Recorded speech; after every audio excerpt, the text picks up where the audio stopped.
बढ़ते हैं solid state में आगे और डिस्कस करते हैं वॉइड्स या होल्स।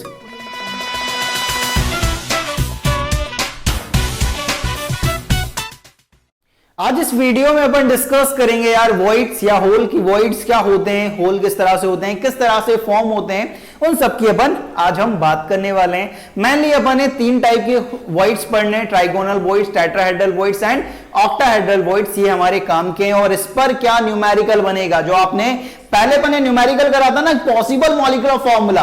अब वॉइड्स को मिलाकर उस क्वेश्चन को चेंज करा जा सकता है, उसमें क्या वेरिएशन आते हैं, क्या नया लॉजिक लगता है, उसकी हम बात करेंगे। तो आज का पहला वॉइड जो है वो है ट्राइगोनल वॉइड्स। ट्राइगोनल वॉइड्स की अगर बात करें तो ट्राइगोनल वॉइड क्या होता है, the vacant space between three touching spheres is called trigonal voids. अगर आपके पास तीन स्फीयर हैं, आप उन्हें टच करके रखते हो तो जो उनके बीच में जगह बनेगी, जो गैप बचेगा, उसे आपने क्या बोला है, ट्राइगोनल वॉइड। जैसे कि समझना, इसे समझना बड़ा आसान है। जैसे कि आपके पास तीन स्फीयर हैं यार, कौन कौन से, एक स्फीयर आपके पास ये है, ठीक है, एक स्फीयर आपके पास ये है और एक स्फीयर आपने यहां पे रख दिया। तो ये जो स्पेस दिख रहा है ना आपको, ये वाला जो स्पेस दिख रहा है भाई, ये वाला, ये जो स्पेस है, इस स्पेस को ही आपने क्या नाम दिया है, इस स्पेस को नाम दिया है आपने ट्राइगोनल वॉइड। कौन सा वॉइड, ट्राइगोनल वॉइड, ठीक है। तो ये है कि आपके पास तीन स्फीयर हैं जो एक दूसरे को टच कर रहे हैं, उनकी वजह से एक होल क्रिएट हुआ, एक वॉइड क्रिएट हुआ। उस वॉइड या होल को क्या नाम दिया, ट्राइगोनल वॉइड या ट्राइगोनल होल।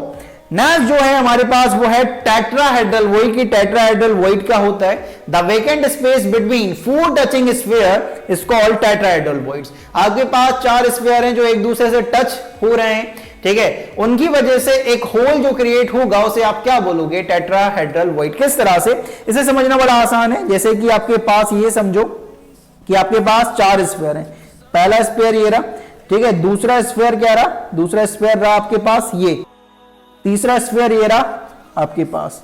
अब आप चौथा स्फीयर जो है वो इन तीनों के ऊपर रखो, इन तीनों के क्या करो, ऊपर करो, ये वाला, ये वाला। अब यहां पर क्या होगा, एक यहां पर वॉइड क्रिएट होगा, यहां पर क्या होगा, एक वॉइड क्रिएट होगा। तो इसको आप इस तरह से समझे यार कि जैसे कि आपके पास चार बॉल हैं, एक बॉल आपने यहां रखी, एक बॉल यहां पर रखी, एक बॉल इसके साइड में रखी, जो दोनों स्फीयर से टच कर रही है, और जो चौथी बॉल है वो इन तीनों बॉल के ऊपर रखी। तो अब यहां पर भी क्या होगा, जो चार टचिंग स्फीयर हैं उनके बीच में भी एक वॉइड क्रिएट होगा, एक होल क्रिएट होगा। यहां पर जो वॉइड क्रिएट हुआ है, जो होल क्रिएट हुआ है, इसे आप क्या बोलोगे, इसे बोलोगे टेट्राहेड्रल वॉइड। क्या बोलोगे, टेट्राहेड्रल वॉइड। जो चार टचिंग स्फीयर के टच करने से क्रिएट हो रहा है उसे आपने बोला टेट्राहेड्रल वॉइड्स। थर्ड आपके पास है भाई ऑक्टाहेड्रल वॉइड की। ऑक्टाहेड्रल वॉइड्स क्या होता है उसकी बात करते हैं कि ऑक्टाहेड्रल वॉइड्स जब क्रिएट होगा, जब 6 टचिंग स्फीयर होने के कारण जो होल या वॉइड क्रिएट होता है उसे आप बोलते हो octahedral void. That is the vacant space between 6 touching spheres is called octahedral void. किस तरह से, जैसे कि समझना कि आपके पास 6 स्फीयर हैं यार, कौन कौन से हैं, यहां पर कुछ इस तरह से समझने की कोशिश करना कि आपके पास पहला स्फीयर ये है, दूसरा स्फीयर आपके पास ये है और तीसरा स्फीयर आपके पास ये है, ठीक है, 3 स्फीयर हो गए। अब जो चौथा स्फीयर है, चौथा स्फीयर मैं दूसरे कलर के पेन से बना रहा हूं, चौथा स्फीयर ये है भाई, ठीक है, पांचवा स्फीयर ये है और छठा स्फीयर क्या है, ये है। अब यहां पर जब ये आ रहे हैं, तीन बॉल ऐसा रखो, उनके ऊपर एक बॉल यहां, एक बॉल यहां, एक बॉल यहां।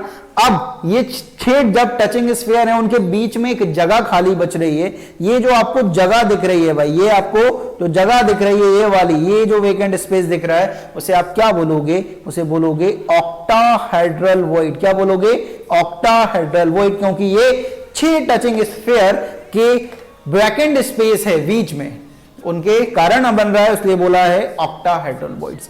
अब जो काम की बात है कि टेट्राहेड्रल वॉइड समझ लिया कि vacant space between 3 touching spheres, ठीक है, उसे बोल दिया ट्राइगोनल वॉइड्स। टेट्राहेड्रल समझ लिया, 4 टचिंग स्फीयर के कारण जो वैकेंट स्पेस क्रिएट हुआ है उसे आपने टेट्राहेड्रल बोल दिया। ऑक्टाहेड्रल की बात आई तो ऑक्टाहेड्रल भी बोल दिया कि 6 टचिंग स्फीयर के कारण जो वैकेंट स्पेस क्रिएट हो रहा है उसे ऑक्टाहेड्रल वॉइड्स। अब जो काम की बात है आपके, वो इंपॉर्टेंट रखती है यार। काम की बात क्या है कि आपके जो यूनिट सेल होगा, ठीक है, उसमें कितने टेट्राहेड्रल वॉइड्स होंगे या कितने ऑक्टाहेड्रल वॉइड्स होंगे, उन्हें अपन किस तरह से निकाल सकते हैं कि बूटी ये है आपके लिए, बाबा जी की जो बूटी, फिजिक्स बाबा देते हैं ना आजकल, केमिस्ट्री बाबा भी देने लगे हैं, ठीक है। तो यहां पर पहले मैं नोट लिखवाता था, फिर बाबा जी की बूटी, ठीक है, ज्यादा कारगर साबित हुई, ठीक है। तो यहां पर अपन देखते हैं कि बाबा जी की बूटी के सेक्शन में क्या है। तो यहां पर अपन को ऑक्टाहेड्रल वॉइड या टेट्राहेड्रल वॉइड निकालना है कि किस तरह से अपन निकाल सकते हैं कि एक यूनिट सेल में कितने टेट्राहेड्रल वॉइड्स होंगे या कितने ऑक्टाहेड्रल वॉइड्स होंगे। तो बूटी ये है कि जितने नंबर ऑफ एटम होंगे यूनिट सेल में, जैसे एफसीसी है तो नंबर ऑफ एटम कितने होंगे भाई 4, बीसीसी है तो number of atom in unit cell कितने होंगे 2, एससीसी है तो कितने होंगे 1। तो जितने एटम होंगे यूनिट सेल में उतने ही नंबर में ऑक्टाहेड्रल वॉइड्स होने वाले हैं, और जितने ऑक्टाहेड्रल वॉइड्स हैं, ठीक है, उसका दुगना टेट्राहेड्रल वॉइड्स होगा। तो number of atom in unit cell equal to number of octahedral voids. कोई पूछे कि नंबर ऑफ टेट्राहेड्रल वॉइड्स कितने होंगे, कि 2 इंटू ऑक्टाहेड्रल वॉइड्स, कि जितने ऑक्टाहेड्रल वॉइड्स हैं उसके दुगने टेट्राहेड्रल वॉइड्स होंगे। तो जितने एटम है यूनिट सेल में उतने ऑक्टाहेड्रल वॉइड, टेट्राहेड्रल वॉइड कितने, जितने ऑक्टाहेड्रल वॉइड्स हैं उसका दुगना आपके पास टेट्राहेड्रल वॉइड्स आएगा। इस बात का ध्यान रखेंगे। और इसी के साथ आपकी स्क्रीन पर एक क्वेश्चन आता है, उस क्वेश्चन को करने की अपन कोशिश करते हैं। क्वेश्चन को देखना, क्वेश्चन बड़ा इंटरेस्टिंग सा है। क्वेश्चन देखो, क्वेश्चन बोल रहा है आपसे कि atom is present at every element of FCC, ठीक है, एफसीसी के हर एक एलिमेंट पर ए प्रेजेंट है। Atom B is present at every octahedral voids, कहां पर, एवरी ऑक्टाहेड्रल वॉइड्स में एटम बी है। एटम सी जो प्रेजेंट है वो है हाफ ऑफ टेट्राहेड्रल वॉइड्स। तो पॉसिबल मॉलिक्यूलर फॉर्मूला कंपाउंड का क्या होगा।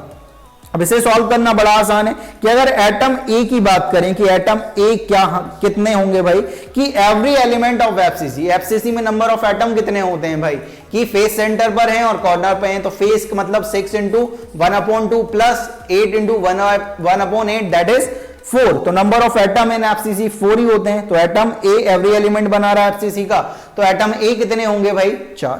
एटम बी की अगर बात करें कि एटम बी कितने होंगे, एटम बी हैं एवरी ऑक्टाहेड्रल वॉइड। अगर नंबर ऑफ एटम एफसीसी में 4 हैं, एफसीसी अरेंजमेंट है, याद रखना क्या है, एफसीसी अरेंजमेंट है।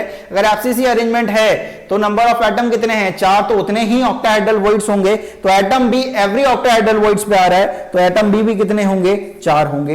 एटम सी की अगर बात करें तो एटम सी का है हाफ ऑफ टेट्राहेड्रल वॉइड्स, आप हाफ ऑफ टेट्राहेड्रल वॉइड्स पर प्रेजेंट है। अब बात आती है कि टेट्राहेड्रल वॉइड्स कितने होंगे, ऑक्टाहेड्रल वॉइड्स 4 हैं तो टेट्राहेड्रल वॉइड्स दोगुने होंगे दैट इज 8, लेकिन हाफ पर प्रेजेंट है दैट इज 1/2।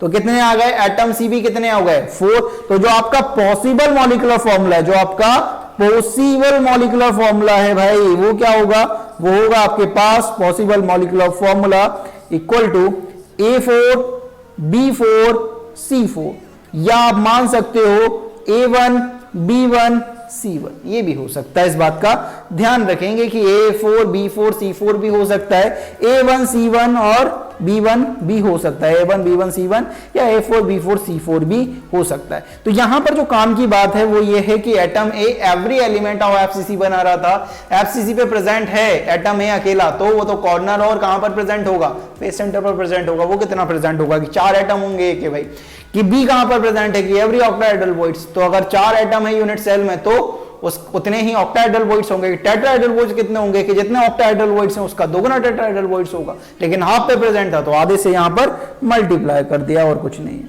ठीक है। तो इस तरह से जो आपका पॉसिबल मॉलिक्यूलर फॉर्मूला था वो यहां पर आकर इस तरह का क्वेश्चन बनाएगा भाई। और जब ये बनाएगा तो ये जो सेक्शन है आपके पास बाबा जी की बूटी, ये ध्यान रखना है, ये ध्यान रखना है, ये आपकी काम की चीज है, ये यहां से आपसे क्वेश्चन बन जाएगा, ठीक है। तो इस तरह से टेट्राहेड्रल वॉइड, ऑक्टाहेड्रल वॉइड या ट्राइगोनल वॉइड से क्वेश्चन बनेगा। और जब क्वेश्चन आएगा तो बहुत आसानी से अपन इसे सॉल्व कर पाएंगे, क्योंकि बाबा जी की बूटी मिल चुकी है और बाबा जी की बूटी जैसे ही मिलेगी, जैसे ही क्वेश्चन में अप्लाई करोगे आपका काम बड़ी आसानी से हो जाएगा। तो इस वीडियो में अपन ने यही सीखा है कि कॉन्सेप्ट को अपन किस तरह से मिक्स कर सकते हैं, क्या भाई अगर कोई अच्छा कॉन्सेप्चुअल क्वेश्चन बनेगा तो वो किस तरह से बनेगा, और बनेगा तो अपन बहुत आसानी से उसे सॉल्व कर पाएंगे। तो इस वीडियो में बाबा जी की तरफ से इतना ही, मिलते हैं नेक्स्ट वीडियो में नए कॉन्सेप्ट के साथ, तब तक के लिए जय हो।